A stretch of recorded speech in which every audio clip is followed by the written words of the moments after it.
Bienvenidos y bienvenidas al Congreso Ciudad de Infancia del Festival Locus. A continuación, les presentamos a Cecilia Vaca-Jones, exministra coordinadora de Desarrollo Social de Ecuador y especialista en la gestión de políticas y programas de desarrollo social para el mejoramiento de las condiciones de vida de niños, niñas, mujeres y poblaciones indígenas. Muchas gracias, Cecilia, por tu participación. Hola, soy Cecilia Vaca-Jones. Es un gusto estar aquí con ustedes para compartir algunas reflexiones e ideas sobre mi experiencia de trabajo con ciudades y sobre todo también algunas ideas y vivencias de cómo he vivido yo las ciudades. Para empezar, ¿cómo fue tu experiencia de niña en la ciudad?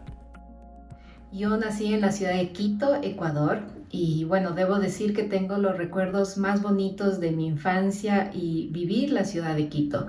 Tuve la suerte de tener un papá y una mamá que adoraban el centro histórico de Quito y que constantemente nos llevaban a visitar el centro histórico, a pasear por sus calles, a visitar las distintas iglesias, los monumentos históricos. Pero en general, cuando pienso en mi infancia, tengo muchísimos recuerdos de vivir la vida pública de una hermosa ciudad como Quito. Pero también cuando pienso desde mi vivencia más cotidiana, pienso en la cercanía de algunos parques. Por ejemplo, recuerdo el Parque de la Carolina, que era el parque más cercano a nuestro lugar de residencia. Y recuerdo cómo desde muy pequeñitos con mi hermano íbamos incluso solos al parque, ¿no es cierto? Íbamos a practicar deporte, a mí me encantaba jugar básquet.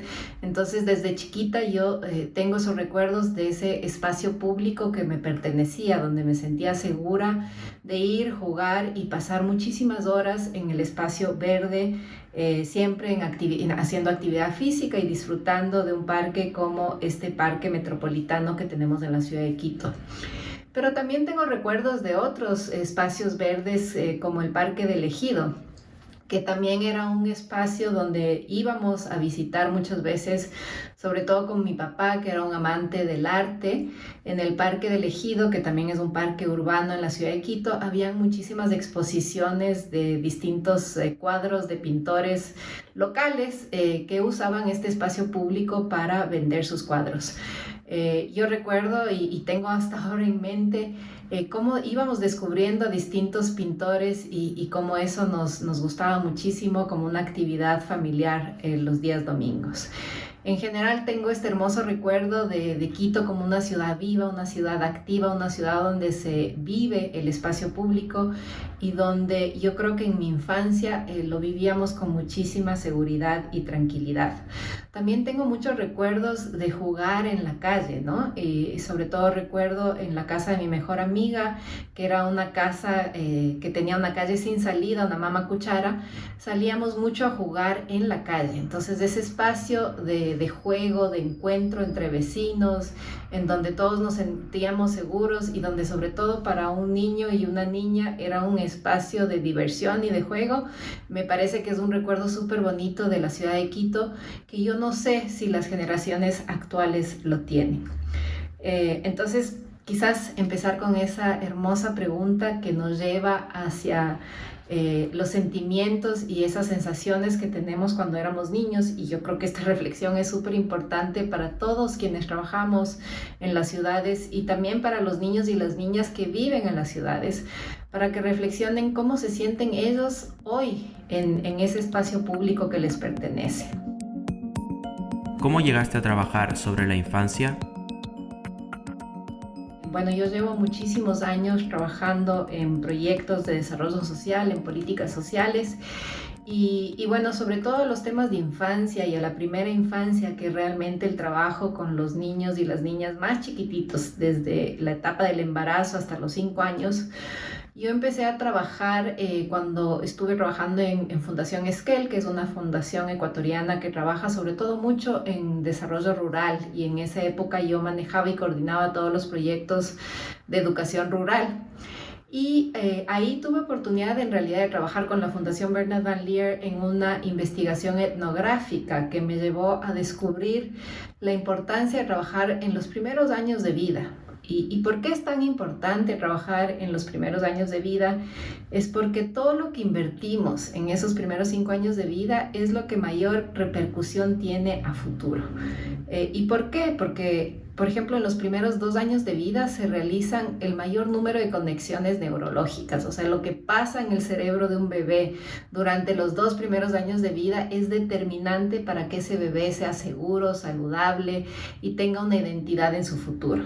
Y por eso, cuando ya empecé a trabajar más a nivel nacional en políticas sociales y tuve la oportunidad de servir a mi país como ministra coordinadora de desarrollo social, puse mucho énfasis a todas las políticas que se referían a la protección de la niñez, pensando obviamente en todo el ciclo de la niñez, pero también centrándome muchísimo en los primeros años de vida, porque conozco y sé la importancia de invertir en los primeros años de vida, ¿no?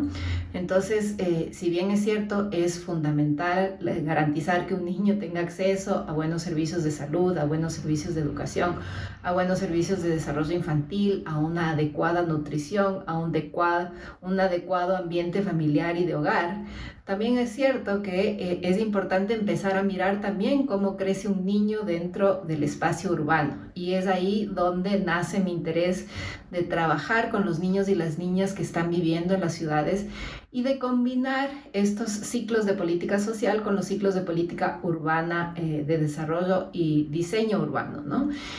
Y creo que es importante compartir con ustedes que para mí el desafío más grande que tenemos actualmente es justamente mirar a la política social de una forma sistémica, de una forma holística, que nos permita no solamente pensar en los sectores y los distintos servicios que deben garantizar la calidad de vida de una persona, sino tratar de pensar en un sistema que protege primero, obviamente, a la niñez, porque es el eje fundamental del desarrollo de nuestra población, pero que en realidad protege a los seres humanos durante todo su ciclo de vida.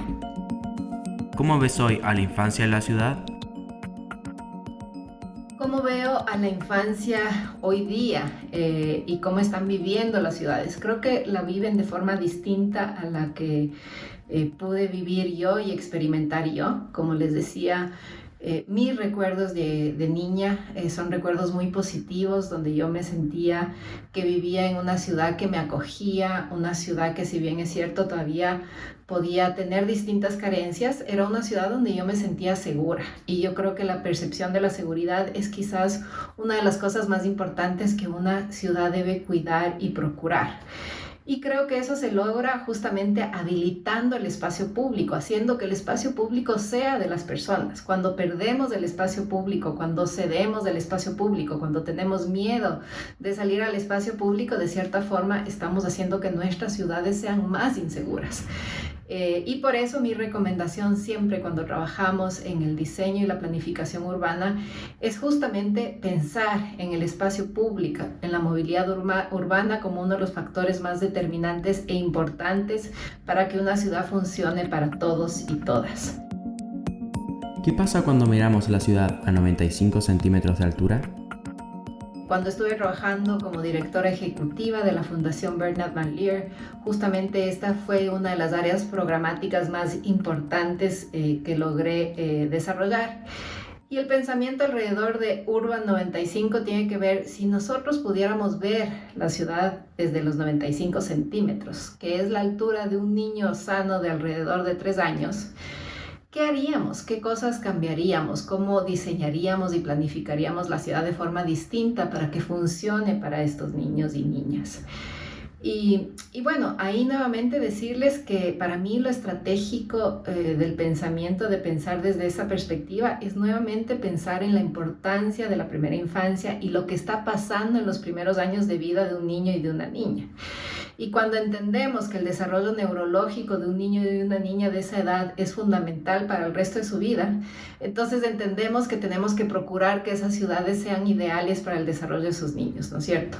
Entonces queremos justamente tener ciudades que activen ese desarrollo neurológico, ¿no es cierto? Una ciudad donde los niños y niñas se sientan seguros de explorar, donde cuando salen a la calle puedan jugar, puedan aprender, puedan conectarse con otras personas, puedan conectarse con la naturaleza. Este momento hay muchísima evidencia de por qué es tan importante que los niños y las niñas tengan contacto con áreas verdes, con áreas azules, que sea ese contacto con la naturaleza que estamos perdiendo en muchos lugares de la urbe, donde existe muchísima densidad y donde quizás los niños y niñas ya no salen a ese espacio verde y ese espacio azul porque ya no existen las condiciones de seguridad que existían antes. Entonces, si yo tuviera que pensar qué hacemos y cómo mirar a una ciudad desde los 95 centímetros y qué deberíamos hacer para que esa ciudad funcione para los niños, las niñas más pequeñas y también para sus cuidadores, yo diría, uno, garantizar que el espacio público sea el adecuado justamente para dinamizar esas conexiones neurológicas, ¿no es cierto? Y eso tiene que ver con lograr que el espacio público sea un lugar donde las personas se conecten, donde los seres humanos usen ese espacio público para relacionarse, para cuidarse, para conectarse. También me parece súper importante que esas conexiones se den no solamente entre los seres humanos, sino entre distintas generaciones, que esas conexiones se den con el ambiente y la naturaleza, como lo que decía antes, y ahí es donde podemos combinar factores de la infraestructura verde y azul. Todo lo que tiene que ver con la naturaleza lo llamamos infraestructura verde y azul, justamente porque trae elementos de la naturaleza al espacio urbano. Entonces, lograr que, por ejemplo, nuestros niños se conecten con eso es súper importante para su desarrollo cognitivo.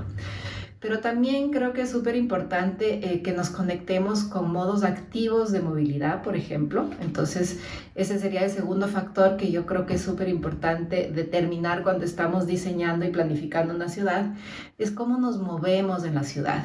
Y la principal forma para moverse dentro de una ciudad y la forma que yo prefiero es caminando, ¿no es cierto? Porque cuando caminas, nuevamente tú te conectas con tu entorno, te conectas con las personas que están alrededor, saludas y que generas esas conexiones neurológicas y esas conexiones sensoriales que son tan importantes para la niñez.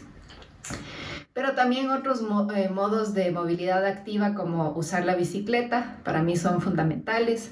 Quienes me conocen saben que soy una activista de la bicicleta y que realmente defiendo el poder movernos en bicicleta, uno, porque no estamos usando motores que pueden ser nocivos para la calidad del aire y ya sabemos que la cantidad de carros que existen en nuestras ciudades y entre esas la ciudad de Quito, que es mi ciudad natal, están generando justamente una mala calidad de vida para quienes habitamos en la ciudad.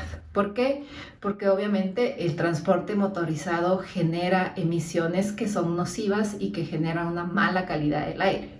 Entonces, si queremos contribuir a que la calidad del aire sea mejor, deberíamos tratar de movilizarnos en formas más sostenibles, ¿no? Entonces, la principal forma, caminar, quizás la segunda alternativa debería ser la bicicleta. Y la tercera alternativa, obviamente, siempre pongo el transporte público, entendiendo que las distancias en nuestras ciudades son muy grandes. Obviamente tenemos que pensar en soluciones que funcionen, pero evitar usar a nivel individual un carro, procurar pensar colectivamente en qué estamos contribuyendo para el bien común y no solamente para nuestro bienestar, ¿no es cierto? Y ahí es donde creo que cada uno de los ciudadanos y ciudadanas que vivimos en las ciudades podemos contribuir, simplemente reflexionando, cambiando nuestros hábitos y pensando cómo podemos lograr ser más sostenibles en general en el mundo, pero sobre todo a nivel de la convivencia y a nivel de la calidad de vida que queremos generar en nuestras propias ciudades. Y quizás el tercer elemento que es súper importante pensar cuando estamos planificando y diseñando nuestras ciudades es qué información tenemos sobre las distintas generaciones y poblaciones que viven en nuestra ciudad. Y ahí es donde nuevamente el tema de la infancia es súper importante porque muchas veces nos olvidamos de tener datos reales, por ejemplo, de cuántos niños menores de 5 años viven en nuestras ciudades y dónde está la mayor concentración de esas familias con niños pequeños. ¿Hay alguna forma en la que podemos entender la dinámica de nuestra ciudad, determinar cuáles barrios tienen mayor población de niñez, de forma que podamos acercar también una red de servicios a esos barrios? Yo creo mucho en el poder que tiene la información y los datos, porque eso también nos permite generar más equidad, ¿no es cierto? Cuando vemos información de datos, incluso en mi propia ciudad de Quito, también podemos darnos cuenta de las inequidades que existen en la ciudad, pero desde quienes están planificando y diseñando la ciudad, lo que deberían procurar hacer es entender esos datos y ver cómo vamos cerrando las brechas.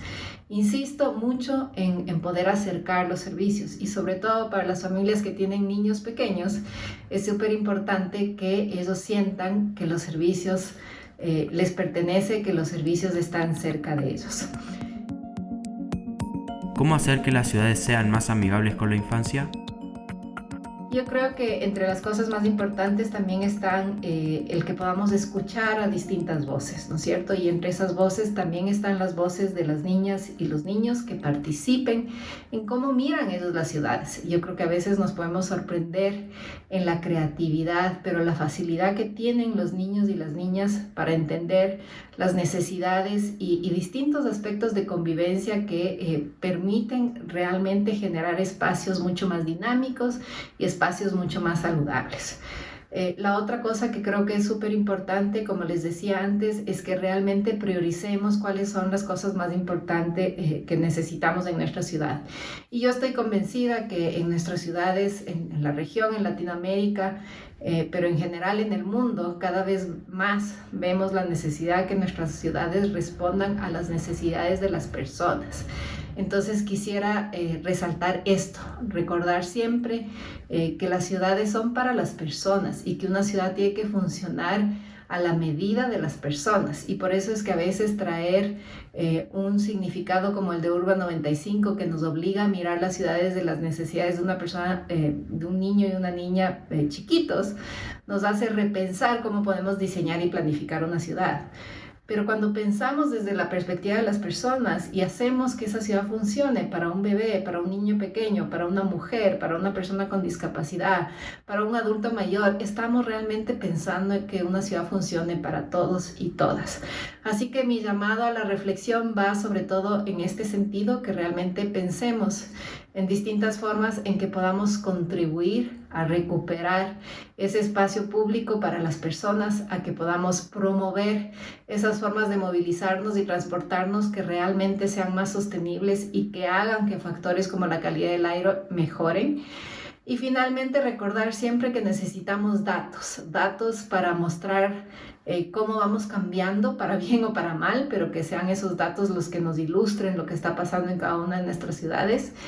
Y finalmente, quizás decirle siempre que todo lo que hagamos a nivel de nuestras ciudades va a depender de los hábitos y las convicciones que cada uno de nosotros tengamos. Pero yo sí creo mucho en la capacidad que tenemos para cambiar, para adecuarnos. Yo creo que la pandemia nos demostró muchísimo lo rápido que podemos adecuarnos a distintas situaciones.